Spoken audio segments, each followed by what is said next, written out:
পরিকল্পনা টেলিভিশন 4 জানুয়ারি 2025 তারিখে বর্ণাঢ্য আয়োজনে হয়ে গেল দি মেট্রোপলিটন খ্রিস্টান কোঅপারেটিভ হাউজিং সোসাইটির 37তম বার্ষিক সাধারণ সভা। তেজগাঁও, ঢাকায় অবস্থিত বটমডি বালিকা উচ্চ বিদ্যালয় মাঠে উক্ত হাউজিং সোসাইটির চেয়ারম্যান জনাব আগস্টিন পিউরিফিকেশনের সভাপতিত্বে অনুষ্ঠিত 37তম সাধারণ সভায় প্রধান অতিথি হিসেবে উপস্থিত ছিলেন ঢাকা মহাধর্ম প্রদেশের archbishop Bijoy N D'Cruz OMI। Guest of honour হিসেবে উপস্থিত ছিলেন ঢাকা মহাধর্ম প্রদেশের সহকারী ধর্মপাল বিশপ সুব্রত বনিফাস গোমেজ। বিশেষ অতিথি হিসেবে উপস্থিত ছিলেন ঢাকা বিভাগীয় সমবায় যুগ্ম নিবন্ধক শেখ কামাল হোসেন। অন্যান্যের মধ্যে উপস্থিত ছিলেন mister Nirmal Rozario, mister Hemanta I Corraya, mister Babu Marcus Gomes, mister Albert Suren Mondal প্রমুখ। এছাড়াও দেশের সমবায় অঙ্গনে বিভিন্ন খ্রিস্টান সমবায় সমিতির নেতৃবৃন্দ সহ উপদেষ্টাবৃন্দ এবং প্রায় 10,000 সদস্য উপস্থিত ছিলেন। জাতীয় সঙ্গীত পরিবেশন, জাতীয় পতাকা উত্তোলন, যথাযথ ভাব গাম্ভীর্যের মাধ্যমে ধর্মীয় প্রার্থনা, সমবায় সঙ্গীত পরিবেশন, শিশু শিল্পীদের নৃত্যের তালে তালে উপজাতীয় সঙ্গীত পরিবেশন শেষে দি মেট্রোপলিটন খ্রিস্টান হাউজিং কোঅপারেটিভ সোসাইটির সুযোগ্য চেয়ারম্যান জনাব আগস্টিন পিউরিফিকেশন স্বাগত বক্তব্য রাখেন। তিনি তার সুললিত কণ্ঠের মূল্যবান বক্তব্যে হাউজিং সোসাইটির ব্যাপক কর্মযজ্ঞ ও উন্নয়নের একটি সংক্ষিপ্ত চিত্র তুলে ধরেন। তার বক্তব্যটি এখানে হুবহু তুলে ধরা হলো। অনেক দীর্ঘ, প্রায় 5 পৃষ্ঠা। আপনারা যদি এটা পঠিত বলে গণ্য করেন তাহলে আমি সারসংক্ষেপ বক্তব্য দেওয়ার চেষ্টা করব। ধন্যবাদ আপনাদের সবাইকে। দি মেট্রোপলিটন খ্রিস্টান কোঅপারেটিভ হাউজিং সোসাইটি লিমিটেডের আজকের তাৎপর্যময় 37তম বার্ষিক সাধারণ সভা। এই মহতী সভায় মঞ্চভূষ্ট আমাদের অত্যন্ত শ্রদ্ধাভাজন ব্যক্তিত্ব, বাংলাদেশের ক্যাথলিক মণ্ডলীর প্রধান, আমাদের ঢাকা মহাধর্ম প্রদেশের মহামান্য archbishop Bijoy N D'Cruz. Guest of honour হিসেবে উপস্থিত থাকার কথা ছিলেন শ্রদ্ধেয় বিশপ সুব্রত বনিফাস গোমেজ। ওনার একটি জরুরি কাজ থাকায় তিনি আসতে পারেননি বলে দুঃখ প্রকাশ করেছেন। আমাদের মঞ্চ উপবিষ্ট আছেন আজকের বিশেষ অতিথি হিসাবে বাংলাদেশ খ্রিস্টান অ্যাসোসিয়েশনের সম্মানিত president mister Nirmal Rozario, central association of খ্রিস্টান কোঅপারেটিভস লিমিটেডের চেয়ারম্যান গিলবার্ট পঙ্কজ কস্তার পরিবর্তে vice chairman mister Anil Leo Costa, the খ্রিস্টান কোঅপারেটিভ ক্রেডিট ইউনিয়ন লিমিটেড ঢাকার সম্মানিত president mister Hemanta I Corraya, world alliance of OIMC এর executive member mister Babu Marcus Gomes, Dhaka খ্রিস্টান বহুমুখী সমবায় সমিতি লিমিটেডের president mister Albert Suren Mondal, the cooperative credit union league of Bangladesh লিমিটেডের কালবের সম্মানিত secretary mister Atikullah Sarkar, the cooperative credit union league of Bangladesh লিমিটেডের সম্মানিত ট্রেজারার মিস্টার নরেশ চন্দ্র বিশ্বাস, মঞ্চে উপবিষ্ট স্থানীয় পালপরই শ্রদ্ধেয় ফাদার জয়ন্ত এস গোমেজ, আমার সহকর্মীবৃন্দ, ম্যানেজিং কমিটির সদস্যবৃন্দ, অন্যান্য কমিটির সদস্যবৃন্দ, সম্মানিত উপদেষ্টাবৃন্দ এবং প্রিয় সদস্যগণ, প্রথমেই আমি মহান সৃষ্টিকর্তার নামে অন্তরের গভীর কৃতজ্ঞতা ও ধন্যবাদ জানিয়ে দি মেট্রোপলিটন খ্রিস্টান কোঅপারেটিভ হাউজিং সোসাইটি লিমিটেডের 37তম বার্ষিক সাধারণ সভার বক্তব্য সংক্ষেপে উপস্থাপন করছি। আমরা 25শে ডিসেম্বর যীশুখ্রিস্টের জন্মদিন, শুভ বড়দিন ও 1 জানুয়ারি 2025 খ্রিস্টীয় নববর্ষ উপলক্ষে আনন্দ উৎসব করেছি, অর্থাৎ হ্যাপি নিউ ইয়ার করেছি। আমি আজকের এই দিনে শীত ঋতুর আবহে অত্র প্রতিষ্ঠানের ব্যবস্থাপনা committee, credit committee, supervision committee এবং অন্যান্য উপকমিটি ও কর্মীবৃন্দের পক্ষ থেকে আপনাদের সকলকে জানাই শুভ বড়দিন ও নববর্ষের শুভেচ্ছা। আজ অনুষ্ঠিত বার্ষিক সাধারণ সভায় আপনাদের স্বতঃস্ফূর্ত অংশগ্রহণ, উপস্থিতি ও সক্রিয় অংশগ্রহণ আমাকেও আমাদের ব্যবস্থাপনা কমিটিকে কৃতজ্ঞতার পাশে আবদ্ধ করেছেন। এজন্য আপনাদের সকলের প্রতি আন্তরিক ধন্যবাদ এবং কৃতজ্ঞতা জ্ঞাপন করছি। সম্মানিত সুধীজনেরা, সবাই অবগত আছেন যে দেশে ছাত্র জনতার আন্দোলনের ফলে সরকার পতনের পর অন্তর্বর্তী সরকারের প্রধান হিসাবে, উপদেষ্টা হিসাবে আন্তর্জাতিক খ্যাতিসম্পন্ন ও বিশ্বখ্যাত নোবেল বিজয়ী ডক্টর মোহাম্মদ ইউনূস তিনি তার উপদেষ্টাদের নিয়ে দেশ পরিচালনার যে গুরু দায়িত্ব গ্রহণ করেছেন, আমি আজ এই সভার পক্ষ থেকে তাকে শুভেচ্ছা ও অভিনন্দন জানাই।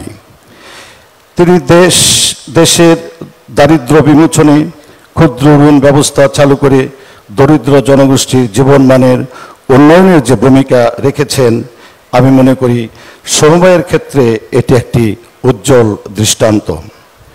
এই ক্ষুদ্র ঋণ কার্যক্রম সমবায়েরই একটি অংশ। আমি দৃঢ়তার সঙ্গে প্রত্যাশা করি অন্তর্বর্তীকালীন সরকার যে মহান দায়িত্ব পালন করেছেন, তাদের মেধা, শ্রম, দক্ষ নেতৃত্বের মাধ্যমে দেশের ও জনগণের কল্যাণ বয়ে আনবেন।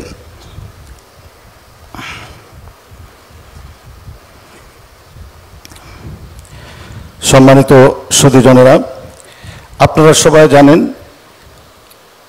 আমরা গৃহ সমস্যার সমাধানে অঙ্গীকারাবদ্ধ এই স্লোগানকে সামনে রেখে 1977 খ্রিস্টাব্দের 14 এপ্রিল 1 বৈশাখ বাংলা নববর্ষের দিনে গঠিত হয় দি মেট্রোপলিটন খ্রিস্টান কোঅপারেটিভ হাউজিং সোসাইটি লিমিটেড।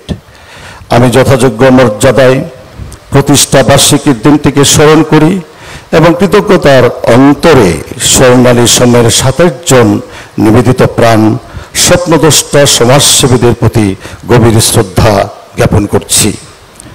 আমি কৃতজ্ঞতার সঙ্গে আরও স্মরণ করি ঢাকা মহাধর্মপ্রদেশের তৎকালীন পরম শ্রদ্ধেয় আর্চবিশপ মাইকেল রোজারিওকে, যিনি হাউজিং সোসাইটির প্রতিষ্ঠার পরবর্তী সময়ে উজ্জ্বল ভূমিকা রেখেছেন। হাউজিং সোসাইটির প্রতিষ্ঠা লগ্ন থেকে অদ্যাবধি বহু নিবেদিত প্রাণ ব্যক্তিবর্গ সেবা দিয়ে বিনিয়োগের মাধ্যমে অবদান রেখে সোসাইটির উন্নয়নের অগ্রযাত্রাকে তুলে এনেছেন এক অনন্য উচ্চতায়। তাদের অনবদ্য অবদানের প্রতি জানাই আমাদের ধন্যবাদ এবং কৃতজ্ঞতা। আমি আজ 37তম বার্ষিক সাধারণ সভায় বিশেষভাবে স্মরণ করছি সোসাইটির সে সকল সদস্যদের ঈশ্বরের ডাকে সাড়া দিয়ে যারা পরলোকগত হয়েছেন। আমি তাদের আত্মার চিরকল্যাণ কামনা করছি। সম্মানিত প্রিয় সদস্যবৃন্দ, বিশ্ব অর্থনীতির অনুকূলে আমরাও আজকে এই এজিএম করতে পারছি। আপনারা সকলে অবগত আছেন যে বিশ্বের নানা প্রান্তে চলমান যুদ্ধের প্রভাবে বিশ্ব অর্থনীতিতে কতটা উদ্বেগজনক পরিস্থিতি সৃষ্টি হয়েছে। বিশেষ করে ইউক্রেন, রাশিয়া, ইসরায়েল, গাজা ও মধ্যপ্রাচ্যে চলমান যুদ্ধ অবস্থা বিশ্ব অর্থনীতিকে কতটা শঙ্কিত করে তুলেছে। অন্যদিকে কোভিড-19-এর প্রভাবে মানুষের জীবনে এখনও সেই প্রভাবের বিস্তারের পাশাপাশি আবহাওয়াজনিত প্রাকৃতিক দুর্যোগ, তাপমাত্রার ঊর্ধ্বগতি, রেকর্ড মানুষের সামাজিক জীবনাচরণকে মারাত্মকভাবে ব্যাঘাত ঘটেছে। এ সকল নানা প্রতিকূল পরিস্থিতির সম্মুখীন হওয়া সত্ত্বেও মহান সৃষ্টিকর্তার অসীম দয়ায় ও আপনাদের সকলের আন্তরিকতাপূর্ণ সহযোগিতায় সোসাইটির উন্নয়নের ধারাবাহিকতায় বজায় রেখে 2023 এবং 2024 অর্থবছরটি অত্যন্ত সফলতার সঙ্গে সমাপ্ত করে বার্ষিক সাধারণ সভার আজকের এই আয়োজন করতে পারছি বলে ঈশ্বরের কাছে অনেক সন্তুষ্টি প্রকাশ করছি। আমি আপনাদের নিকট বিশেষভাবে কৃতজ্ঞ যে বিগত 36তম বার্ষিক সাধারণ সভায় আপনাদের সক্রিয় উপস্থিতি ও মতামতের ভিত্তিতে যে সকল সিদ্ধান্ত আমরা গ্রহণ করেছিলাম সেগুলো আপনাদের আন্তরিক সহযোগিতায় প্রায় সবগুলি বাস্তবায়নে সক্ষম হয়েছি। এজন্য আপনাদের সকলের প্রতি ধন্যবাদ এবং কৃতজ্ঞতা জানাই। প্রিয় সহভাগী ভাই বোনেরা, আমি আজ আপনাদের নিকট আন্তরিকভাবে প্রকাশ করছি, কেননা আপনাদের প্রত্যক্ষ ভোটের মাধ্যমে নির্বাচিত হয়ে আমিও আমার পরিষদ দায়িত্বভার গ্রহণ করেছিলাম। তখন ছিল সোসাইটির নানা জটিল সমস্যায় জর্জরিত। সোসাইটির তহবিল ছিল শূন্যের কোঠায়, অপরদিকে বিবিধ অনিয়ম ও সীমাহীন দুর্নীতি ও লুটপাটের সোসাইটির উন্নয়ন অগ্রযাত্রা ছিল স্থবির। আমরা দায়িত্বভার গ্রহণের পরপরই এই অচল অবস্থা থেকে সোসাইটিকে সুগঠিত করার লক্ষ্যে অঙ্গীকার গ্রহণ করি এবং সুষ্ঠু পরিচালনার ভার গ্রহণ করি। আমরা দুর্নীতি ও অর্থ আত্মসাতের মূলোৎপাটনে সাহসিকতার সঙ্গে পদক্ষেপ গ্রহণ করি এবং সোসাইটির অর্থনৈতিক বুনিয়াদকে সুদৃঢ় করার লক্ষ্যে নানা কৌশল অবলম্বন করি। ফলশ্রুতিতে আপনারা আমাকে এবং আমার পরিষদকে অকুণ্ঠ সমর্থন ও আন্তরিক ভালোবাসা দিয়ে পুনরায় বিনা প্রতিদ্বন্দ্বিতায় নির্বাচিত করেছিলেন। আপনারা ও আমাদের পাশে সহাবস্থানের মাধ্যমে প্রত্যক্ষ ও পরোক্ষভাবে প্রশংসনীয় ভূমিকা পালন করেছেন। আপনাদের পূর্ণ সমর্থন ও ভালোবাসায় সোসাইটিকে সুগঠিত করে নতুন নতুন প্রকল্প গ্রহণ করে বা বর্তমানে সোসাইটির সার্বিক উন্নয়নে প্রভূত সাফল্য অর্জন করেছি।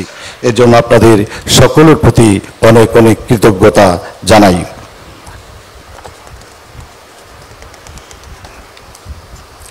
প্রিয় সহভাগী ভাই বোনেরা, আপনারা সকলেই অবগত আছেন সোসাইটির দীর্ঘ সময় আমাদের দায়িত্ব পালনকালীন সময়ে বিভিন্ন উন্নয়ন কাজে সরকার সন্তুষ্ট হয়ে আমাদেরকে 2015 সালে আমাকে ব্যক্তিগতভাবে স্বর্ণ পদকে ভূষিত করেছেন, অর্থাৎ শ্রেষ্ঠ সহভাগী হিসাবে সম্মানিত করেছেন এবং 49তম জাতীয় সহভাগী দিবসে সোসাইটিকেও স্বর্ণ পদকে ভূষিত করে শ্রেষ্ঠ প্রতিষ্ঠান হিসেবে স্বীকৃতি দিয়েছেন।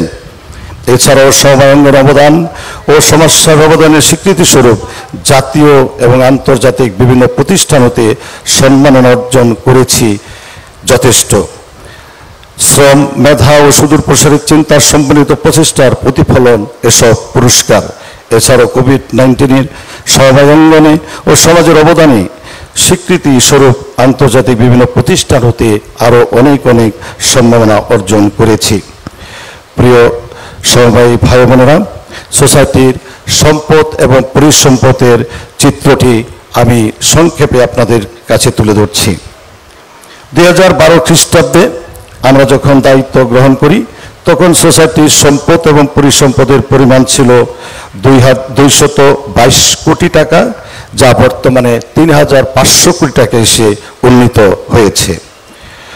পূর্ববর্তী কমিটি মাত্র 30 লক্ষ টাকা 15টি ব্যাংক অ্যাকাউন্টের মাধ্যমে রেখে গিয়েছিল, যার বিপরীতে 15 কোটি টাকা আমাদের দায় ছিল।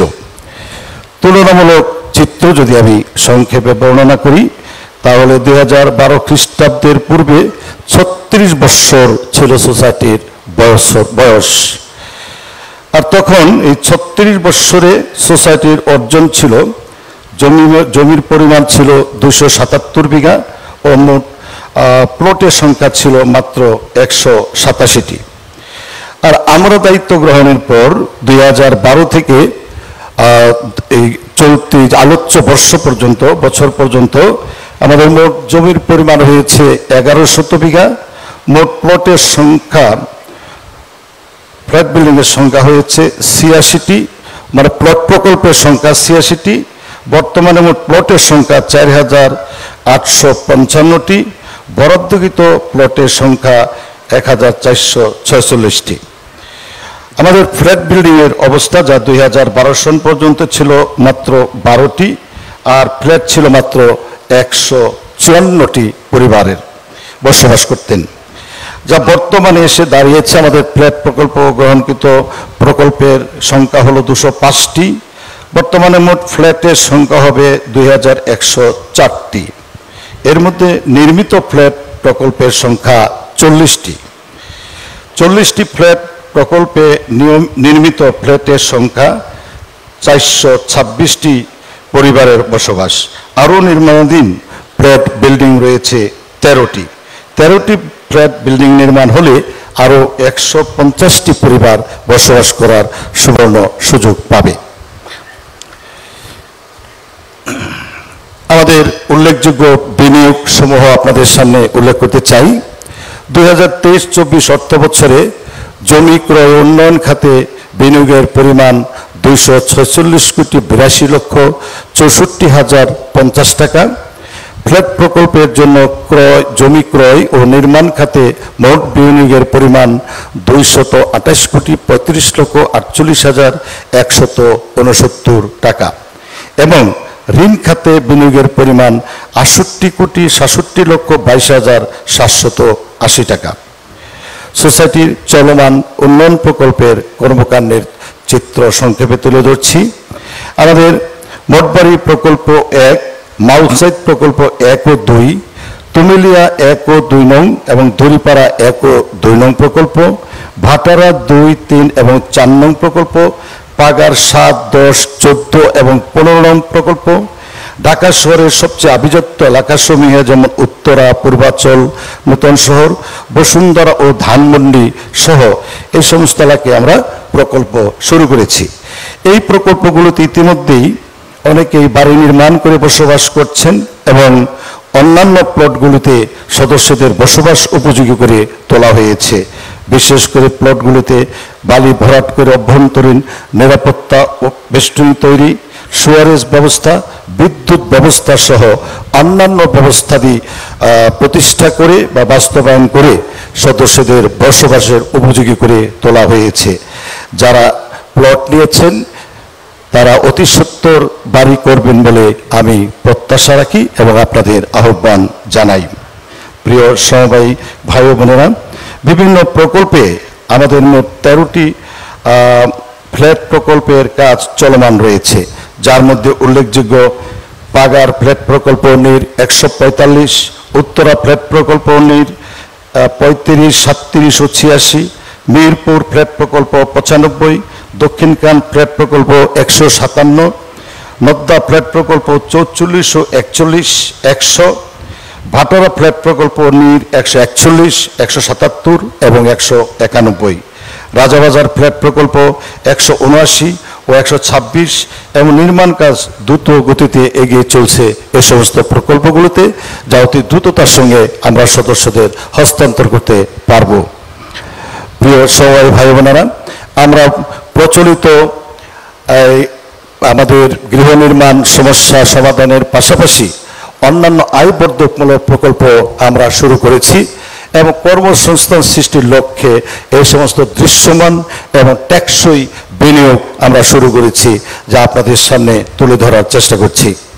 প্রিয় সবাই ভাই বোনেরা, আপনারা ইতিমধ্যে জেনেছেন বা অনেকে দেখেছেন যে আমাদের নিউ রিসোর্ট অ্যান্ড রেস্টুরেন্ট এই প্রতিষ্ঠানটি 50 বিঘা জমির উপর নির্মিত একটি 6তলা ভবন রয়েছে।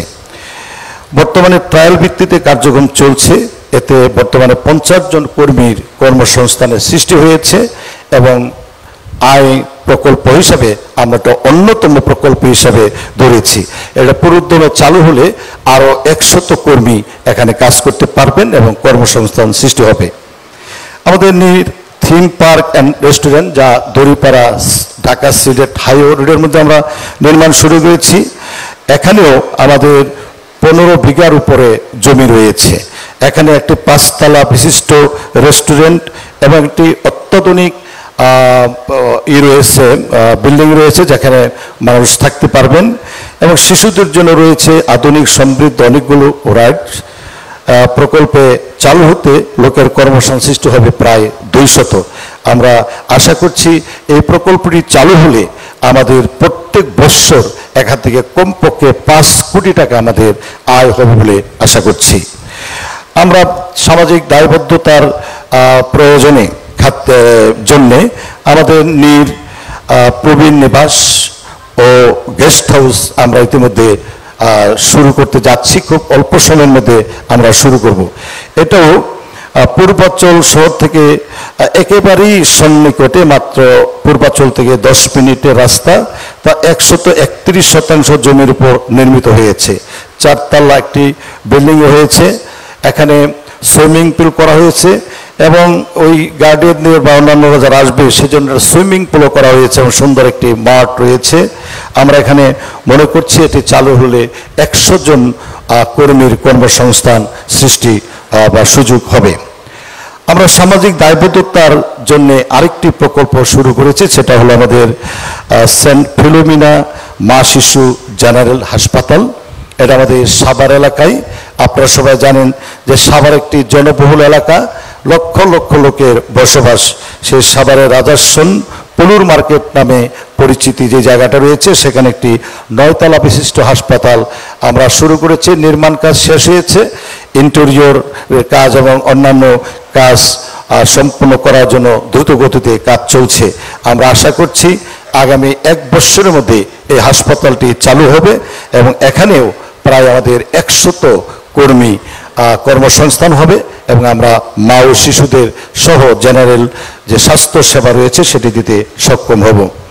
প্রিয় উপস্থিতি, আমরা আমাদের যে প্রতিশ্রুতি ছিল, আমাদের এই ছাত্রছাত্রীরা যারা বিভিন্ন জায়গা থেকে ঢাকা শহরে এসে বসবাস করেন এবং বিশেষ করে আমাদের মেয়েরা যারা চাকরি করেন, তারাও অনেক সময় যারা ব্যাচেলর মেয়েরা থাকেন তাদের থাকার অনেক কষ্ট হয়। সেজন্য তাদের কথা চিন্তা করে আমরা ফার্মগেটের তেস্তুরি বাজার, অর্থাৎ যেটা মাংসের গলি নামে পরিচিত, সেখানে একটি 6 তলা বিল্ডিং সম্পন্ন করেছি। ইতিমধ্যে উদ্বোধন হয়েছে। আমরা শুরু করেছি সেই ছাত্রী নিবাস। এখানেও প্রায় 70 জন ছাত্রী বা আমাদের মেয়েরা থাকতে পারবেন। আমরা রাজাবাজারে নারী কর্মী হোস্টেল চালু করেছি, যেটা বলছি যে আমাদের অনেক মেয়েরা চাকরি করেন কিন্তু থাকার অনেক সমস্যা হয়। সেজন্য রাজাবাজারেও একটা 6 তলা বিল্ডিংকে আমরা নারী হোস্টেল হিসাবে ঘোষণা করেছি এবং ইতিমধ্যে ইন্টেরিয়র কাজ চলছে। আগামী মাসে আমরা সেখানে বসবাসের সুযোগ করে দেব। প্রিয় উপস্থিতি এবং সম্মানিত সদস্যগণ, আমরা ভবিষ্যৎ পরিকল্পনার কথা ভাবছি যে ভবিষ্যৎ আরও কী কী নতুন নতুন প্রকল্প গ্রহণ করে এই হাউজিং সোসাইটিকে যে উচ্চতার উন্নয়নের উচ্চ শিখরে অধিষ্ঠিত করা হয়েছে, একে আরও কীভাবে বেগবান করা যায়, মানুষের মাঝে আরও কীভাবে বিকশিত করা যায় এবং মানুষের কষ্টার্জিত বিনিয়োগ আরও কীভাবে টেকসই এবং নির্ভরযোগ্য করা যায়, সেজন্য আরও কিছু প্রকল্প আমরা গ্রহণ করেছি যেগুলো বাস্তবায়নের প্রক্রিয়াধীন রয়েছে। তার মধ্যে উল্লেখযোগ্য আমাদের মডেল ফিলিং স্টেশন, যা টঙ্গী গাজীপুর অর্থাৎ সিলেট হাইওয়ে রোডেতে, এটা আমাদের তুমিলিয়া গির্জার ঠিক পশ্চিম পাশে যে জায়গাটি রয়েছে, সেখানে আমরা প্ল্যান অলরেডি আমাদের শেষ হয়েছে। আমরা অতি শীঘ্রই সেখানে এটা শুরু করব। আমাদের হাউজিং যেহেতু একটি হাউজিং ব্যবসা, এখানে অনেক র মেটেরিয়াল বা নির্মাণ সামগ্রী প্রয়োজন হয়। সেজন্য বর্তমান সরকার এই যে কয়লা বা গ্যাস দিয়ে পরিচালিত ব্রিক ফিল্ডগুলো বন্ধ করে দিচ্ছে, এখন অটো ব্রিক্স শুরু করছে। সেজন্য আমরাও অটো ব্রিক্স একটা প্রতিষ্ঠান প্রকল্প করতে চাই এবং সেটা আমাদের ধোপাপাড়া যেটা তেরমুখ যে ব্রিজটি রয়েছে, ব্রিজ থেকে সামান্য একটু এগুলো হাতের বাম দিকে এই জায়গাটা কিনেছি। আমরা আগামী বছরই এখানে কাজ শুরু করব। আমরা কনভেনশন হল, যেটা আমাদের পাগার ক্যাপিটাল হাউজিং নামে পরিচিত, জায়গাটিতে পরিকল্পনা পাশ করেছি, ডিজাইন নকশা অনুমোদিত হয়েছে। আমরা অতি শীঘ্রই সে কাজটিও শুরু করব। আপনারা সবাই জানেন যে আমাদের এই পাগার এলাকাটি বৃহৎ একটি খ্রিস্টান অধ্যুষিত এলাকা, যেখানে এখন প্রায় 4000 খ্রিস্টভক্ত বসবাস করেন। এর পাশেও আমাদের লক্ষ লক্ষ লোকের বসবাস ওই এলাকায়। কিন্তু এই ধরনের কোনো আয়বর্ধকমূলক প্রকল্প সেখানে নাই। আমাদের সামাজিক কাজকর্ম করার জন্য এই ধরনের আয়োজন নাই। সেজন্য আমরা সেখানে একটি কনভেনশন হল তৈরি করার পরিকল্পনা গ্রহণ করেছি। আমরা 3 স্টার হোটেল করার পরিকল্পনা শুরু করেছি, ডিজাইন ড্রয়িং চলছে। এটা আমাদের ভাটারা 100 ফিট রোডের উপর আমরা সম্পন্ন করব। আমরা আরেকটি নতুন প্রকল্প শুরু করছি, যেটা আমাদের নিত্যদিন প্রয়োজন হয়।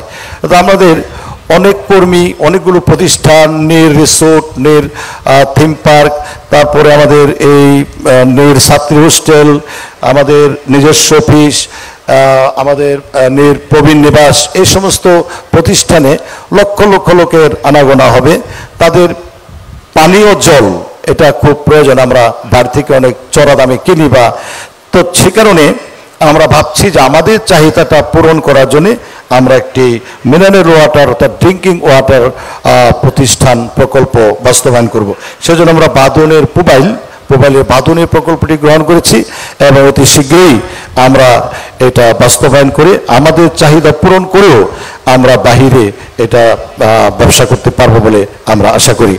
প্রিয় সম্মানিত সদস্যবৃন্দ, আরও কি সুযোগ রয়েছে বা সুবিধা আমরা দিচ্ছি। কিছু ফ্ল্যাট প্রকল্পে এলওটিদের 5 থেকে 10 বৎসরের বুকিং প্রদান করা মাত্রই ফ্ল্যাটের চাবি আমরা হস্তান্তর করছি। অবশিষ্ট টাকা 15, 20 এবং 30 বৎসরের মাসিক কিস্তিতে প্রদানের সুযোগ করে দিচ্ছি। জমি বা ফ্ল্যাট প্রকল্পের ক্রয়ের অনুকূলে আমরা সর্বোচ্চ 50 লক্ষ টাকা প্রদান করছি ঋণ। এই ঋণ সদস্যদের 15 থেকে 20 বছরের কিস্তিতে পরিশোধ করার সুযোগ দিচ্ছি। যারা সোসাইটিতে ঋণ নিতে চান তারা অবশ্যই অগ্রাধিকার ভিত্তিতে সেই সুযোগটি পাবেন। আমরা বিদেশে উচ্চশিক্ষার জন্য ব্যাংক সলভেন্সি এবং সাধারণ ব্যাংক সলভেন্সি ঋণের নীতিমালা চালু করেছি। ইতিমধ্যে অনেকেই সেই সুবিধা নিয়েছেন। আমরা ভাড়া প্রকল্প শুরু করেছি। ভাড়া প্রকল্পে আমাদের বৎসরে 1,20,00,000 টাকা সর্বনিম্ন আমাদের আয় হচ্ছে। আমরা আশা করি এটাও আমাদের একটা উল্লেখযোগ্য আয়বর্ধকমূলক প্রকল্প। আমরা সামাজিক বিভিন্ন কাজে অনুদান প্রদান করে থাকি। আপনারা বিভিন্ন সময় আমাদের সাধারণ সভার মধ্যে বিগত সময় জেনেছেন। আমরা সোসাইটির পক্ষ থেকে মণ্ডলীর বিভিন্ন কাজে, যেমন বিষবীয় অনুষ্ঠান, যাজকীয় অভিষেক, ধর্মপল্লীর পর্ব পালনে, মণ্ডলীর যুব কার্যক্রমে, স্কুল, কলেজ, গির্জা নির্মাণ, কবরস্থান উন্নয়নে এবং বিভিন্ন অরফানেজ, প্রাকৃতিক দুর্যোগ মোকাবেলায় নিয়মিত আর্থিক সহায়তা প্রদান করে থাকি। বিগত অর্থবর্ষে আমরা 23,08,845 টাকা বিভিন্ন ধর্মীয় কাজ এবং সামাজিক কাজে অনুদান প্রদান করেছি। প্রিয় সম্মানিত ভাই ও বোনেরা, আপনারা সবাই অবগত আছেন যে আমরা যেই চলতি মূলধন ব্যবহার করি তা উচ্চ হারে আপনাদের কাছ থেকে ক্রয় করি। অর্থাৎ আপনারা সদস্যরাই আমাদের কাছে এফডিআর আকারে সেই টাকা রাখেন। কেউ বা 10%, কেউ বা 12%, কেউ বা 8%, 9%, অথবা কেউ বা 12%-এর উপরও আপনারা বিনিয়োগ করে থাকেন। সেই টাকা বিনিয়োগ করে সেই টাকার বিপরীতে আপনাদের বৎসরের সুদ প্রদান করে আমি উল্লেখ করতে চাই যে প্রত্যেক গত অর্থবর্ষে আমরা প্রায় 300 কোটি টাকা আপনাদের আমানতের বিপরীতে সুদ প্রদান করেছি। এবং আমাদের প্রশাসনিক ব্যয়, কর্মীদের বেতন ভাতা, অন্যান্য সমস্ত খরচ করার পরেও আমরা 2023-24 অর্থ বছরে 4% শেয়ার বোনাস ইতিমধ্যে আমরা প্রদান করেছি। এবং ডিভিডেন্ড হিসাবে আপনাদের আরও আজকের সাধারণ সভা অনুমোদনের পর 0.40 অর্থাৎ আরো 0.40% শেয়ার ডিভিডেন্ড আপনাদের দিতে পারবো। অর্থাৎ সর্বমোট ডিভিডেন্ড প্রদানের অবস্থা হচ্ছে আমাদের 4.40% লভ্যাংশ আমরা প্রদান করলাম। 2023-24 অর্থ বছরে নিয়মিত যারা ঋণ প্রদান করেছেন, ফেরত দিয়েছেন, তাদের আমরা 15% রিবেট ঘোষণা করছি। আপনারা সবাই জানেন যে হাউজিং সোসাইটিতে শুধু যারা ফ্ল্যাট কিনে ঋণ পরিশোধ করতেন তাদেরকে রিবেট দেওয়া হতো। আমরা গত অর্থবর্ষ থেকে শুরু করেছি। যারা ঋণ নিয়ে নিয়মিত পরিশোধ করবেন তাদেরকেও আমরা রিবেট দিব, আর সেই জন্য এই বছরও আমরা 15% রিবেট ঘোষণা করছি। যারা নিয়মিত ঋণ পরিশোধ করেছেন তারা পাবেন। প্রিয় সম্মানিত সদস্যগণ, আমি পূর্বে বলেছি যে আমাদের কর্মসংস্থান সৃষ্টি একটা বড় দায়িত্ব, সামাজিক দায়িত্ব। সেই বিবেচনায় আমরা দায়িত্বভার গ্রহণের সময় আমাদের কর্মীর সংখ্যা ছিল মাত্র 50 জন। বর্তমানে সোসাইটিতে 200 জন স্থায়ী কর্মী এবং 500 জনের অধিক কর্মী আমাদের ইঞ্জিনিয়ারিং সেল সহ বিভিন্ন সেলে কাজ করছে। অর্থাৎ আমরা কর্মসংস্থান সৃষ্টির একটা উল্লেখযোগ্য সফলতা অর্জন করতে পেরেছি আপনাদের সহযোগিতায়। আগামী কয়েক মাসের মধ্যে যে সকল নতুন প্রকল্পগুলো চালুকরণ করা হবে, তার মধ্যে আরও নতুন নতুন কর্মী নিয়োগ করলে বেকারত্ব দূরীকরণের সোসাইটি একটা উজ্জ্বল ভূমিকা পালন করতে পারবে এবং সুন্দর একটি দৃষ্টান্ত রাখতে পারবে বলে আমরা বিশ্বাস করি। সম্মানিত সদস্যবৃন্দ, আমরা দেশের নাগরিক হিসেবে আমাদের বিভিন্ন জাতীয় অনুষ্ঠান পালনাদি প্রতিষ্ঠানের পক্ষে একটি কর্তব্যের পর্যায়ে পড়ে। সে বিবেচনায় আমরা হাউজিং সোসাইটির 47তম প্রতিষ্ঠা বার্ষিকী যথাযোগ্য মর্যাদায় পালন করেছি।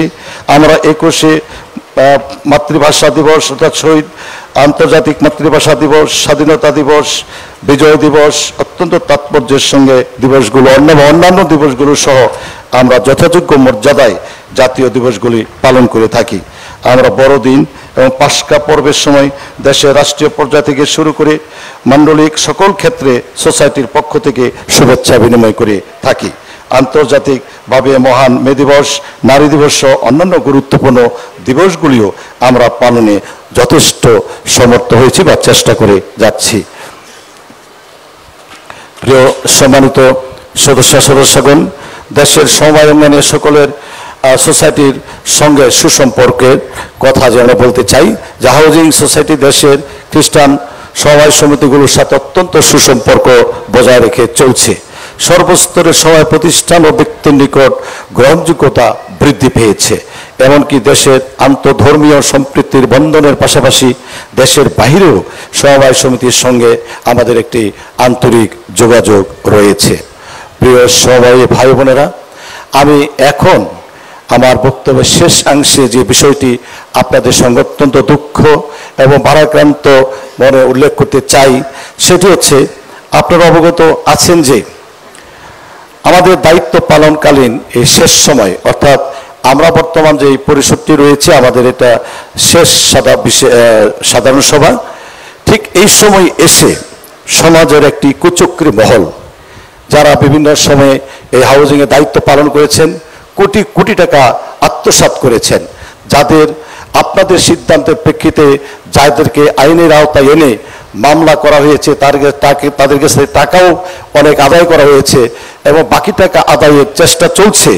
ঠিক ওই গোষ্ঠীটা, ওই গুটি কয়েক ব্যক্তি এই সময়ে এসে একটি ষড়যন্ত্র শুরু করে এবং সেই ষড়যন্ত্র এমনই একটি পর্যায়ে যায় যে মানুষকে, আপনারা জানেন যে এই সরকার পরিবর্তনের সঙ্গে সঙ্গে যে একটা পরিস্থিতি তৈরি হয়েছিল, ঠিক তখনই সুকৌশলে তারা এই ষড়যন্ত্রটি শুরু করে। তারা সোসাইটির নামে বিভিন্ন মিথ্যা প্রপাগান্ডা বিভিন্ন টেলিভিশনে প্রচার করে, বিভিন্ন পত্রপত্রিকায় প্রচার করে সোসাইটিকে ধ্বংস করার একটি অপচেষ্টা চালায় এবং বিভিন্ন বিনিয়োগকারীদের বাড়িতে বাড়িতে গিয়ে সোসাইটি থেকে টাকা উত্তোলন করার তারা উৎসাহিত করে। আমরা অত্যন্ত দৃঢ়তার সঙ্গে সেগুলো মোকাবেলা করেছি এবং সেই ষড়যন্ত্রকারীদের প্রতিহত করেছি। আমরা প্রমাণ করেছি যে সমস্ত মিথ্যা প্রপাগান্ডা এবং বানোয়াট ভিত্তিহীন সংবাদ প্রচার করা হয়েছে সেগুলো একটি ষড়যন্ত্রের ফসল, সেগুলোর কোনো সত্যতা বা ভিত্তি নেই, যার ফলশ্রুতিতে সোসাইটি ঘুরে দাঁড়িয়েছে। যে বিশ্বাস এবং আস্থার জায়গাটা আঘাত করতে চেয়েছিল সেই জায়গাটা আর তারা সার্থক হতে পারেনি। ফলশ্রুতিতে আজকে সোসাইটির যে তারল্য সংকটের কথা তারা ছড়িয়েছিল সেটা সম্পূর্ণ মিথ্যা এবং বানোয়াট। আপনারা জানেন যে বর্তমান সময়ে দেশের অনেকগুলো ব্যাংকই দেউলিয়া হয়ে গেছে অথবা তারা আর্থিকভাবে ক্ষতিগ্রস্ত হয়েছে, টাকা দিতে পারছে না। ঠিক এমন একটি সময়ে ষড়যন্ত্রমূলকভাবে প্রতিদিন কোটি কোটি টাকা উত্তোলন বা প্রদান করা একটা প্রতিষ্ঠান, আর্থিক প্রতিষ্ঠানের ক্ষেত্রে অনেক বিপর্যয়ের দিকে যায়। যাই হোক, আমরা সেগুলো মোকাবেলা করে আমরা ঘুরে দাঁড়িয়েছি। আমাদের বর্তমানে কোনো আর্থিক সংকট নাই। আপনাদের সকলের সহযোগিতায় এবং ধৈর্য ধারণের কারণে আপনাদের বিশ্বাস এবং আস্থার প্রমাণ আমরা রাখতে পেরেছি। আমরা আশা করি আপনারা আমাদের সঙ্গে থাকলে, আমরা অবশ্যই থাকলে কি আপনারা তো আছেন এবং ভবিষ্যতেও থাকবেন বিগত দিনের মতো। আমরা আপনাদেরকে সঙ্গে নিয়ে সকল সমস্যা দৃঢ়তার সঙ্গে মোকাবেলা করব এবং যে কোনো ষড়যন্ত্র আমরা নস্যাৎ করে দিতে সক্ষম হব। প্রিয় সহোদর ভাই বোনেরা, যারা এই কাজগুলো করছে তাদের সবাইকে আপনারা চিনেন। সোসাইটির প্রায় 27,000 সদস্য, তার মধ্যে নিয়মিত সদস্য রয়েছে প্রায় 22,000। এই 22,000 নিয়মিত সদস্যের মধ্যে ওরা তো নিয়মিত নাই, এই 27,000 সদস্যের মধ্যে মাত্র হাতে গোনা 10 থেকে 12 জন কুচক্রী মহল এই অযাচিত কাজগুলো করেছিল। যাই হোক, আপনাদের সকলের সহযোগিতায় আমরা তাদেরকে চিহ্নিত করেছি এবং মোকাবেলা করেছি। আমি আপনাদের প্রতি বিনীত আহ্বান জানাই, আপনাদের সমস্ত চিহ্নিত দুর্নীতিবাজদের এবং ষড়যন্ত্রকারীদের বিরুদ্ধে রুখে দাঁড়াবেন। আগামী দিনে তারা যাতে কোনোভাবেই আমাদের এই আর্থিক এবং সামাজিক প্রতিষ্ঠানগুলোতে কোনো রকম ক্ষতি সাধন করতে না পারে, সেভাবে সবাই সজাগ দৃষ্টি রাখবেন, সেই আহ্বান আপনাদের প্রতি জানাই। প্রিয় সময় ভাই বোনেরা, আজকের এই 37তম বার্ষিক সাধারণ সভায় আপনাদের সকলের উপস্থিতি এবং মনোযোগ সহকারে আমার এই স্বাগত বক্তব্যটি শোনার জন্য আবারও অনেক অনেক ধন্যবাদ জানাই। আমি বিশেষভাবে আহ্বান জানাই, আজকে মিটিংটি বা সাধারণ সভাটি শেষ না হওয়া পর্যন্ত আপনারা সবাই অত্যন্ত ধৈর্যের পরিচয় দেবেন, ধৈর্যের সঙ্গে আমাদেরকে সহযোগিতা করে এই 37তম বার্ষিক সাধারণ সভা সাফল্যমণ্ডিত করার সহায়তা করবেন। আজকের অনুষ্ঠানের প্রধান অতিথি সহ বিশেষ অতিথি হিসেবে যারা কষ্ট করেছিলেন তাদের সকলের প্রতি আমাদের হৃদয় নিংড়ানো ভালোবাসা এবং শ্রদ্ধা আবারও জানাই। পরিশেষে আজকের এই সভা সুন্দরভাবে সার্থক এবং সাফল্যমণ্ডিত করার জন্যে আপনাদের প্রতি আবারও বিনীত আহ্বান জানিয়ে অনেক অনেক কৃতজ্ঞতা এবং ধন্যবাদ জানিয়ে আমি আমার বক্তব্য শেষ করছি। সবাইকে অনেক অনেক ধন্যবাদ এবং কৃতজ্ঞতা। ধন্যবাদ সবাইকে। মিস্টার আগস্টিনের বক্তব্যের পর অন্যান্য আমন্ত্রিত অতিথিগণ তাদের মূল্যবান বক্তব্য পেশ করেন। পরিশেষে 37তম সাধারণ সভার প্রাণ পুরুষ ও প্রধান অতিথি ঢাকা মহাধর্ম প্রদেশের আর্চ বিশপ বিজয় এন.ডি. ক্রুজ ওএমআই তার দিক নির্দেশনামূলক বক্তব্যটি পেশ করেন। এতে সভাবাহীরা উৎসাহিত এবং উজ্জীবিত হন।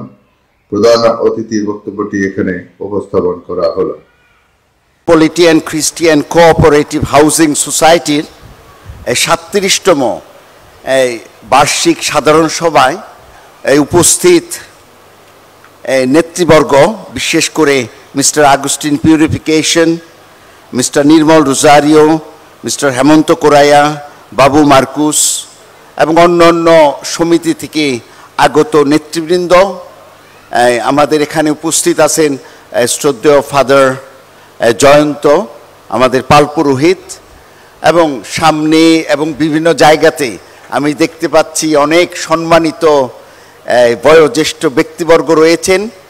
আর আমি এ উপলব্ধি দেখতে পেয়েছি যে আমাদের বয়োজ্যেষ্ঠ যারা একটু হাঁটতে কষ্ট হচ্ছে তারাও সামনের দিকে আসছে। এটা দেখে আমি খুব খুশি যে আপনাদের যে দরদ ভালোবাসা, এই সময় হয়তো অন্য জায়গায় সময় কাটাতে পারতেন, কিন্তু এখানে এসেছেন। এইটা একটা সুন্দর লক্ষণ যে আপনারা অভিভাবক হয়ে যেন আছেন, এর সাথে যুক্ত আছেন, অনুপ্রাণিত করছেন। আপনাদের সবাইকে ধন্যবাদ দেই। আমার পূর্ববর্তী বক্তাগণ এক এক দিক থেকে এক একজন বলে গেছে, সেজন্য আমি তাদেরকে ধন্যবাদ কৃতজ্ঞতা জানাই। আমি আর এখানে রিপিট করতে চাই না। আমি শুধু কনসার্ন প্রকাশ করি, যে কৃতজ্ঞতা প্রকাশ করি যে এই হাউজিং সোসাইটি কোথায় থেকে কোথায় চলে এসেছে, না অনেক উপরে এসেছে। এখন যে প্রধান কাজ হলো এটাকে কনসলিডেট করা, শক্ত করা, এটাকে রক্ষা করা এবং সামনের দিকে নিয়ে যাওয়া। এটা বোধহয় আরও বড় চ্যালেঞ্জ আমাদের জন্যে। সেজন্য এইটা। আর কেন এই ভয় পাই কেন? কারণ এত দলাদলি আমার এই খ্রিস্টীয় সমাজে, কোন্দল, স্বার্থচিন্তা, আসলে এটা তো খ্রিস্টীয় চিন্তা হয় না। সেজন্য আমার আবেদন, আপনারা অনেকেই বড় এবং ছোটরা দলাদলি বেশি করে না। দলাদলি শুরু হয় বিভিন্ন নেতারা, তারা নেতৃত্ব দান করে। সেজন্য এই দলাদলি এটা কষ্টের, এটা ভাঙ্গন সৃষ্টি করে, এটা বৃহত্তর সমাজের ক্ষতি ডেকে আনে। সেজন্য আমি অনুরোধ করি খ্রিস্টীয় বিশ্বাস, চিন্তা, চেতনায় এবং মানুষ হিসেবে, না যে আমরা একটা ভালো মানুষ হিসেবে আমরা এই দলাদলি, এই কোন্দল, অন্যের অকল্যাণ, অমঙ্গল, এটা আমরা করতে পারি না। এবং তারা মানুষের অন্তরে চিরস্থায়ী হিসেবে থাকতে পারবে না। তারা থাকতে পারবে না। যেভাবে আমরা এখানে বলা হয়েছিল যে 17 জন বিশিষ্ট ব্যক্তি, তাদেরকে আমরা স্মরণ করি। তারা বড় অবদান রেখেছেন। তাদের অনেক স্যাক্রিফাইস করে, স্বার্থ ত্যাগ করে এখানে অবদান রেখেছেন। সেজন্য এখানে আমরা দাঁড়িয়ে আছি। আর এই যে ফাদার চার্লস ইয়াং বলেছেন সমবায়ের জন্য, এখানে হলো সৎ মানুষের প্রতিষ্ঠান। এখানে আপনাদের কিন্তু দয়া দেখাতে হবে না।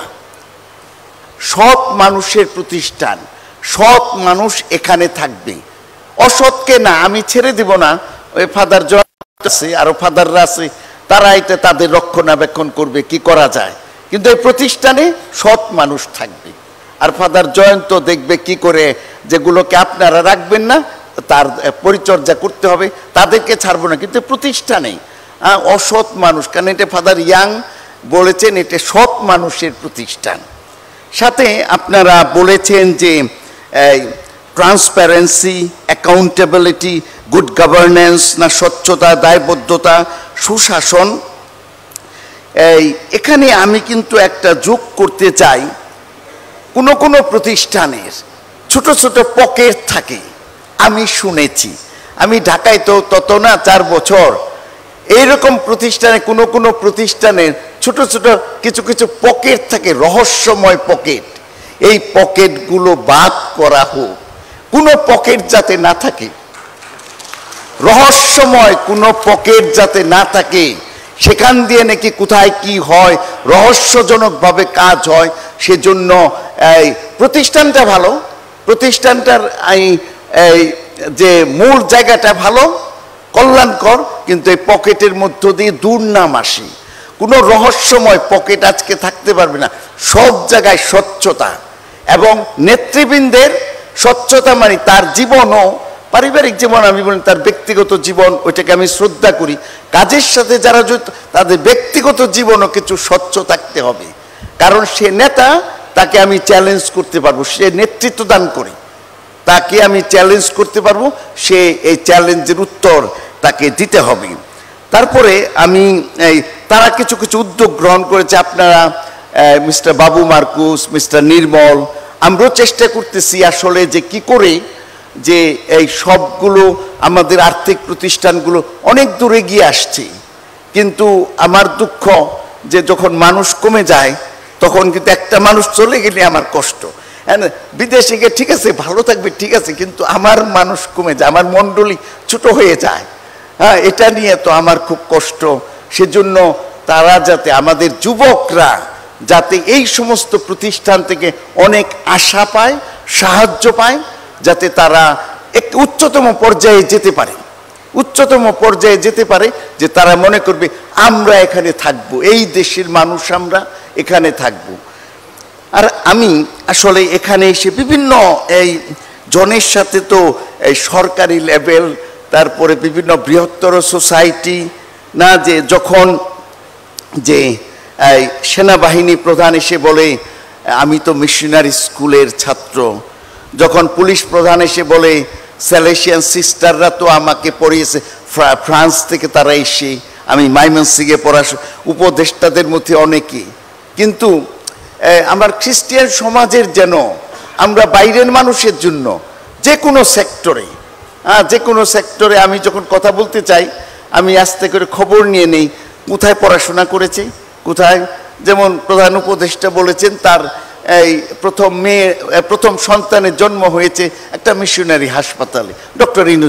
এগুলো সুন্দর, এগুলো ভালো, আমরা অনেক অবদান রাখছি বিভিন্নভাবে।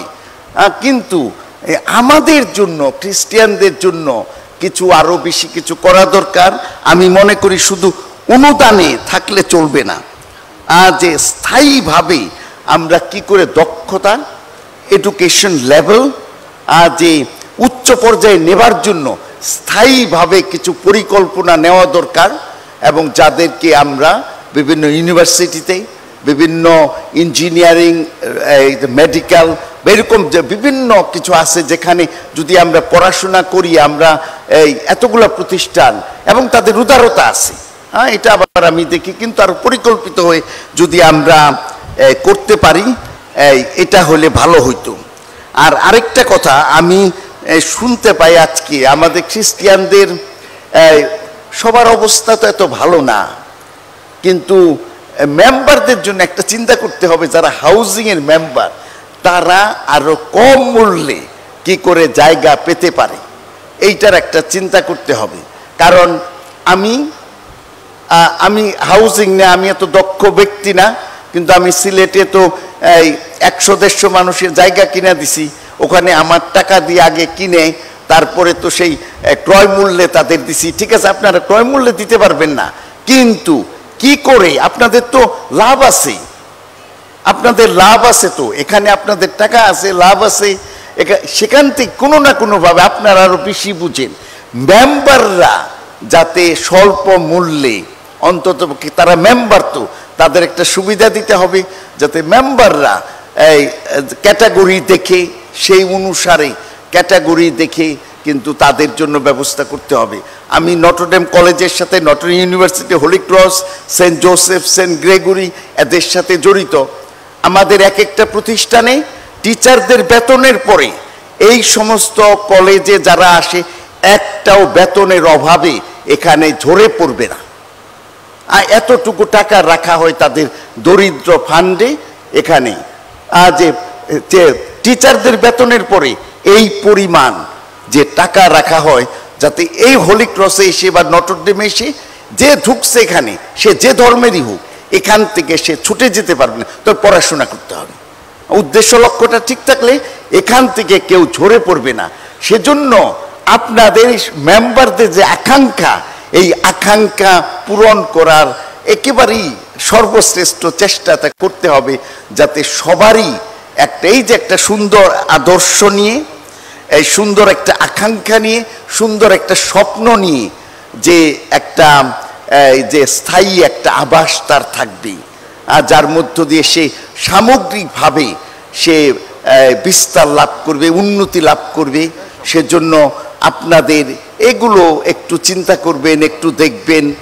আর ফিনান্সিয়াল অনেক প্রতিষ্ঠান আছে, আপনারা কিন্তু এখন যে পরিমাণ টাকা ভালো একটা ফিনান্সিয়াল ইনস্টিটিউটে রূপান্তরিত হয়েছে, সেজন্য আমি মনে করি আরো প্রফেশনাল ফিনান্সিয়াল ইনস্টিটিউট হওয়া, যেখানে নাকি প্রশ্ন করে কোনো কাজ হবে না, কারণ তারা একেবারে দেখতে পারবে এটা একটা হাইয়েস্ট লেভেলে, এইটা তাদের সব কিছু আছে, চ্যালেঞ্জ করতে পারে, যে কেউ করতে পারে না। এরকম আমাদের ফিনান্সিয়াল ইনস্টিটিউট কিন্তু বাংলাদেশে বেশ কিছু আছে, তারা তো কাজ করতেছে।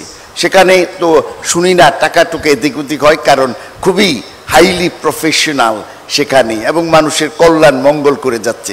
আপনারা অনেকে এখানে এসেছেন, আপনাদের সবাইকে ধন্যবাদ, শুভেচ্ছা। এবং বিশেষ করে the metropolitan Christian cooperative housing সোসাইটির সর্বাঙ্গীন কল্যাণ এবং মঙ্গল কামনা করি। তাদের সামনের দিনগুলো আরো সুন্দর হোক, আরো গভীর হোক, আরো ব্যাপক হোক, আরো কল্যাণ এবং মঙ্গলজনক হয়ে উঠুক। সবাইকে ধন্যবাদ। প্রধান অতিথির বক্তব্য শেষে পুরস্কার বিতরণী ও র্যাফেল ড্র অনুষ্ঠিত হয়।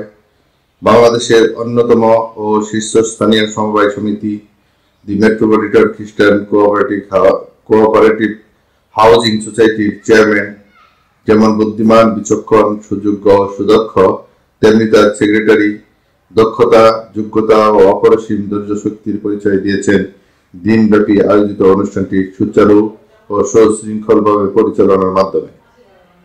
সেক্রেটারি ইমানুয়েল বাপ্পি মন্ডল তার বক্তব্যে বলেন, হাউজিং সোসাইটি বর্তমান বোর্ডের যুগান্তকারী প্রকল্পগুলোর সাথে অচিরেই সংযোজন হচ্ছে আরও কয়েকটি প্রকল্প। সময় উপযোগী ও চাহিদা সম্পন্ন প্রকল্পগুলো বাস্তবায়ন হলে সোসাইটির উন্নয়ন অগ্রযাত্রা পৌঁছে যাবে এক অনন্য উচ্চতায়।